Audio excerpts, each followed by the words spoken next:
All right, folks. So this has been kind of a difficult week to do this job because news breaks at the beginning of the day and then it's undone by noon and then it's redone by the afternoon and then undone Seriously. again by the Like evening. like both of our big stories today, the ceasefire and TikTok have been like that. Yeah, they've both been like that. Yeah, absolutely. Absolutely. To the point where, like, the opening of the last show, half of it was really not usable as a clip by Right. the time we were done recording the freaking show. Yeah. So, As I was working on the TikTok story, I had to change the whole end of it.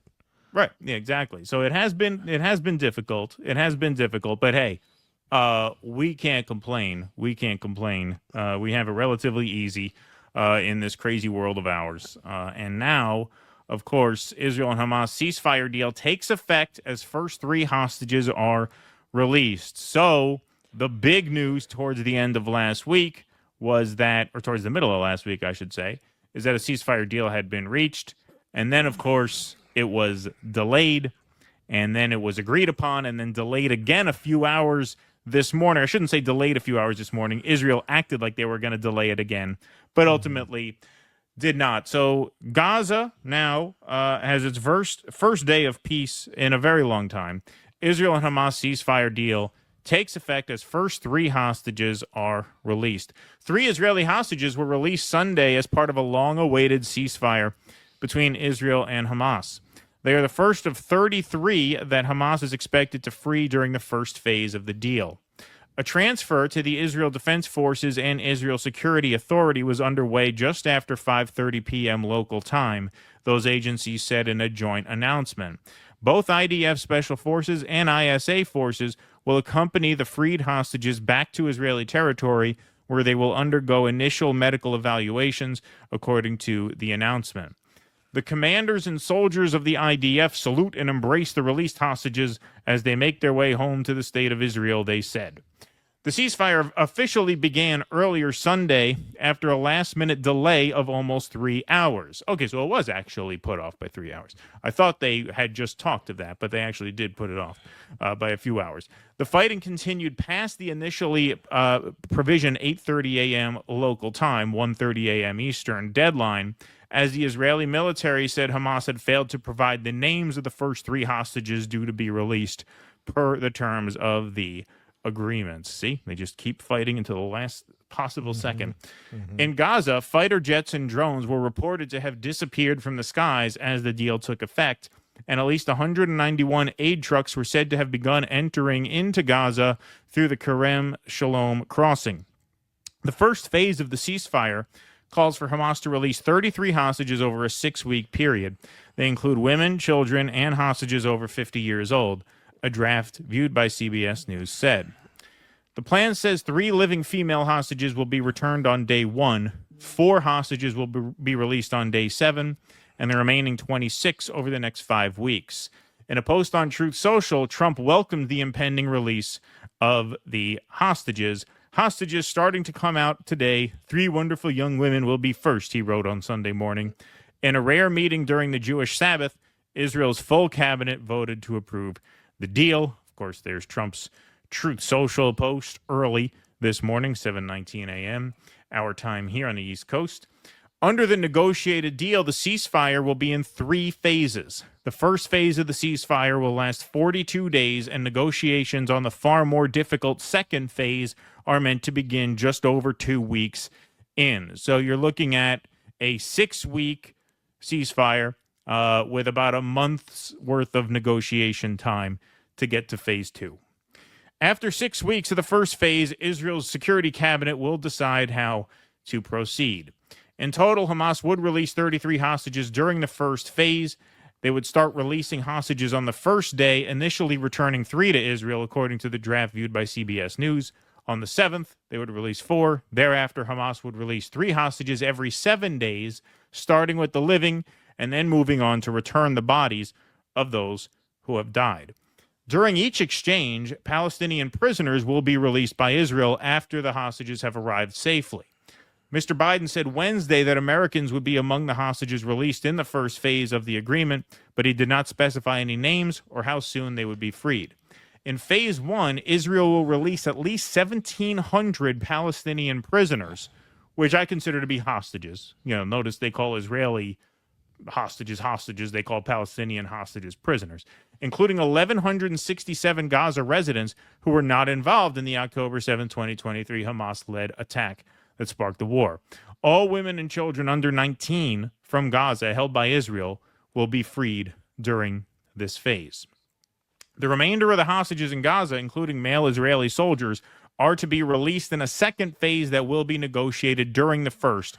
Hamas has said it will not release the remaining captives without a lasting ceasefire and a full Israeli withdrawal. Okay, so here is where, of course, and we've said this every step of the way when covering this, that when you're dealing with Israel, you're always waiting for the other shoe to drop. So in advance of the ceasefire going into effect, so this was yesterday, Netanyahu announces that, hey, this is only temporary, and that he has an assurance from Trump that he will be allowed to continue fighting after this initial 6-week pause if the two parties cannot set terms for a successful phase 2 of the ceasefire. So here he is with a translator. That Trump was completely committed to the release of the hostages. We spoke on Wednesday. He congratulated me on the agreement, and he emphasized, and rightly so, that the first stage is a temporary ceasefire. This is what he said, a temporary ceasefire. Towards the next stages of the agreement, we are holding on to some significant assets so that we can bring back all of the hostages, and in order to accomplish all the goals of the war. Both President Trump and President Biden have provided full backing to Israel's right to resume fighting, to resume combat, if Israel reaches the conclusion that the negotiations over the second stage are pointless. I truly appreciate that. I also appreciate the decision of President Trump to lift all the remaining restrictions on the providing of essential munitions and weapons to the state of Israel. If we need to resume combat, we will do so in new ways, and we will do so with tremendous force. Still promising tremendous force. Haven't used enough force yet, have you? This gives you a little bit of an idea why he feels the need to say that. Not that he's a man of peace in his own right, but he had been protested by Israelis who wanted their hostages back and understood correctly that Netanyahu and the Likud party were prioritizing the annihilation of Gaza before the safety of their hostages who they wanted back. Well, Yanis Varoufakis tweeted this out. Netanyahu confesses he does not intend to stick to the ceasefire and claims he has backing of both Biden and Trump. The true intention is explained in this video: settle Gaza, settle Lebanon, greater Israel, no peace. So here is the faction of Israeli society that is extremely upset that there is going to be a 6-week pause in bloodshed. Minister Netanyahu, you are the head. Indeed, you are the head. And it's up to you to change a terrible route that just started. You can stop it today, not because I don't give the names, because it is a lie, it's a danger. It leads to a horrible Saudi Arabia peace plan. No, we say no to all this distorted route. We want Am Israel in Eretz Israel, in the great Eretz Israel. We will settle Gaza. We will settle Lebanon. We will settle the entire Promised Land. So obviously what we have with this ceasefire is the longest cessation of violence since the start of the war. We have good days in Gaza, which we're going to get to in our next segment. And I, bear with me, folks, but I will have to repeat this a couple times because we're going to clip these segments a couple different ways. But on October 7th, I never thought I would see another good day in Gaza ever again. I literally thought there would never be another good day in Gaza. I never thought I would see Palestinians in Gaza celebrate peace ever again. I did not think it was possible. I did not think Israel would stop until they were wiped out. And so I know that We have to be hyper vigilant when you're talking about the Israelis, when you're talking about the Netanyahu government. There is nothing they won't do. I've said this before. I stand by it 100%. This opens up an opportunity to get to phase two. And the way we get there is how we got to phase one. And I want to say this. I think this is an important point to make. A lot of us throughout the past year, towards the end of the year, especially as the campus protests were kind of shut down in the new fall 2024 semester, we kind of got depressed about the fact that despite the, valiant efforts of all these students and all these kids and all these people, whatever age, wherever they are all across the country, getting out in the streets for a ceasefire, however valiant, it seemed like those efforts had failed. But those efforts did not fail. Don't forget, the only reason Donald Trump leaned on Netanyahu for a ceasefire is because he considers this genocide a political liability. The only reason he considers it a political liability is because people got out and protested.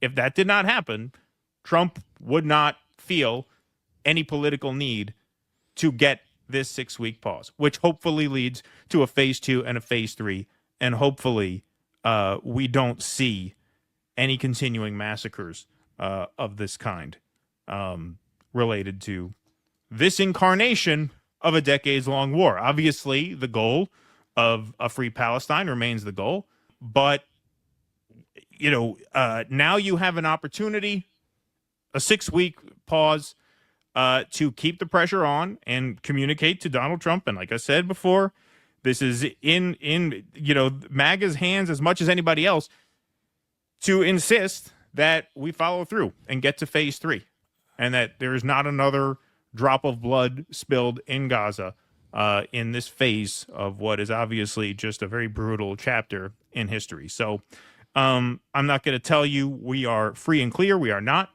But this is a very crucial step one that would not have happened under President Kamala Harris. No, and it wouldn't have happened absolutely not if people had not demanded it. Yes. On the one hand, yeah, Donald Trump he's not indoctrinated with the assumptions of Washington. And that is why there's, as you've described it, that empty chamber in the 6 chambers with him. Because every now and then he'll kick out the fence. He's not just going along with the assumptions. At the same time, he is very much in their pocket. So what this looks more like to me than Donald Trump trying to make a real peace is, this is very messy. You need your hostages back. I need a political win coming in the door. Let's make a deal. How about it? Let's do a little ceasefire thing, and you can always go back to bombing them later. And we'll say, they launched a rocket. One of them probably will, and then you can just go back in. It could absolutely happen, yeah. I would suspect that's what's going to happen. If you see, because now they got blood in their teeth, and they've gone this far, and this is their greater Israel project. That's what it is. That's what it is. They want to drive these people out of there. In the end, Donald Trump is the same guy who danced like a monkey in front of the Israeli flag, talking about how much he did for the Adelsons and how they would reprimand him for not doing enough, and then he would do even more. And he bragged about it on a stage in front of an audience. So what? This guy's not on board with the Miriam Adelson Netanyahu Greater Israel Project? I think he's playing the angles. You put it very well. You said, people thought that Trump was a good businessman and a bad politician. It's the opposite. He's actually a pretty good politician. He's working the angles. Like, yeah, look, politically, I'm going to come out smelling like a rose if we get a ceasefire before I even take the oath of office. And then in a few months, it starts up again. We blame Hamas. Yeah, I mean, look, that could definitely, yes, that obviously that thought crossed my mind that they can restart and just blame a breakdown in negotiations. Well, the Palestinians, couldn't make this assurance that, Hamas would completely disband, and demilitarized, and that leaves us no choice. And Trump could then come out and say, well, I created a peace. I made a great deal that Kamala would have never made. I made a great deal, but it fell apart. It was a But it fell deal. apart, and it's not Israel's fault, and now they have to do what they have to do. Yeah, that's absolutely a strong possibility. But now you have at least a possibility and a window of time where you can, I would say, organize behind something else. I would say try and get something else. I would say hope for something else. There's a window. There's a respite. There's a coming up for air now. And, we're going to see in the next segment just how the people in Gaza are reacting to this. I never thought I would see scenes like that ever. I was very, very, very pessimistic. I said there's not going to be our first broadcast. I think it was October 9th, 2023. Since October 7th, I said there's not going to be a Gaza much longer. This is really a testament to the resilience of the Palestinian people too, that they made it this far and that they were able to survive this long. And now they get 6 weeks. And I would say we see what happens, but we can't just sit back and see what happens. You have to keep talking about this. You have to keep making noise about this because this is our chance now. Now, you might think it's not a great chance. I don't think it's a great chance either. I share a lot of the skepticism that you share, that you have, Russ. But this is something. It's something. And with Kamala, we'd have had nothing.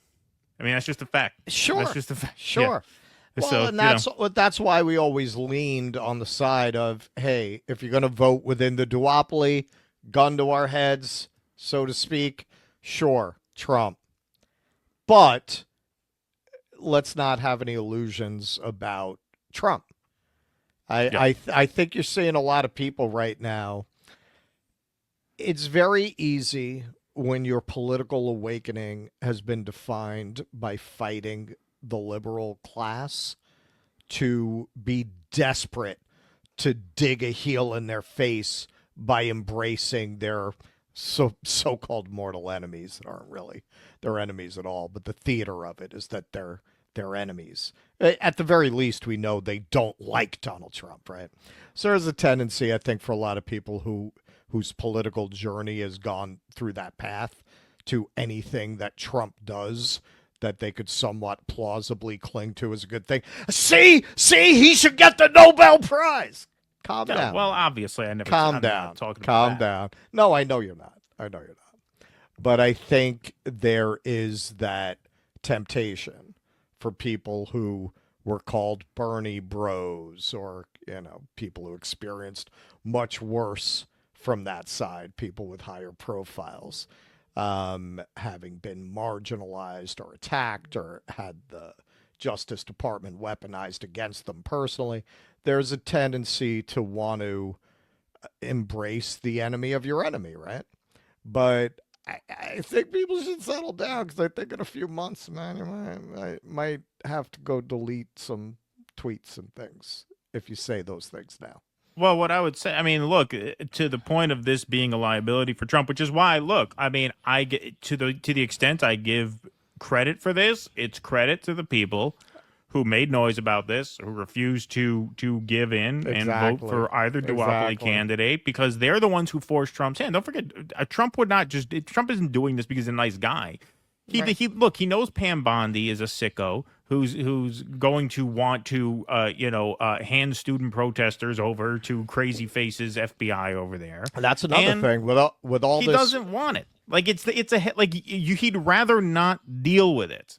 And the only reason, so if this is something so the credit goes to people who gave him a problem to have to solve, right? Sure. Yes. Yeah. Yes.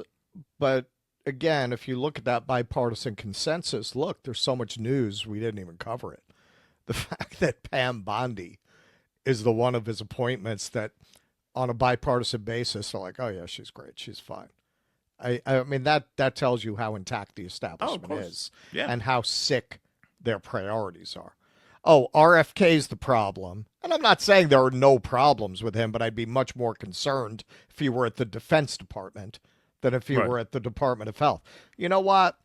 I don't agree with all of his views on health, but you know what? I agree with more of his views on health than whoever thought it was a good idea to let our food supply turn into the poison that it is. Right. What, those are the people you should trust? Somebody who's going to keep this status quo going? Right. He's going to completely reform it. Overall, I think to the good. I think the ideas he has that I don't agree with are mostly so far out that they're not going to go anywhere anyway. But if he can capitalize on things like what they just did, banning the red dye. I mean, any other country you go to, they do not allow this shit in the food. That's why Americans look like fucking Oompa Loompas. Now, if he's going to go in there and do something about that, that's great. That's the one they have an issue with. Pam Bondi, who really does not seem to have any concept of constitutional protections whatsoever, who literally said, let's have the FBI question protesters. No, she's good. Yeah. Obviously, the fact that she is skating through, the fact that Rubio is going to skate through. I mean, obviously, there's a bipartisan consensus around a certain foreign policy that ultimately I don't believe Trump will threaten. And I think part of, like, if we do get a permanent ceasefire in Gaza, that is going to come with a price. Obviously, Israel has a price for that. They're going to demand immunity from the ICC in the form of the United States probably aggressively sanctioning any of our allies who enforce the ICC ruling. They're also going to want Donald Trump to help them annex the West Bank, which they already said they were looking forward to last year. They said, we're going to annex large portions of the West Bank in 2025, and we're counting on Trump winning and helping us do that. They're, of course, going to cash in on that in exchange for an extended ceasefire. Territorial ambitions in Syria, which we know they have. Don't think they're just going to leave it at that with Lebanon. And, of course, the big fight is Iran. And so, big picture, it looks like they are going to have their way. The question is, does Trump say, because the optics of this genocide are so bad, you have to just leave Gaza be? And that's the best you can hope for in the short term, in the very short term. Obviously, it is a lifelong mission of mine, and I think a lot of people have been radicalized into this over this past year, to get not just liberation for Palestine, but justice for Palestine. And that remains a long-term goal. I don't have high hopes for that in these next 4 years, if I'm being honest with you. Okay, so I'm not trying to lead people along. What I'm telling you is we have a chance to come up for air that I didn't think we were ever going to have. I thought this was going to go one way, the wrong way, forever, with no intermission whatsoever, and no possibility for any sort of changing, of course. Well, and you're very right. If you look at the long-term project of Israel, it was always Greater Israel. That was always their project. And for 76 years, they've played this game where periodically they'll pretend to make peace, they'll pretend to have the ceasefire, and then they just wait for the next opportunity to kill more people and seize more land. Even if they decide that politically, because Trump is on their side and he's going to give them the West Bank, they have to give a little on Gaza, it's still part of their agenda. So really, we as people who are deeply invested in this issue, who are passionate, have become much more aware of it. We have got to maintain, as part of any movement, any left project, to end the apartheid state of Israel, to keep the pressure on diplomatically and economically. That is where we can really have an impact, I think. Please clap.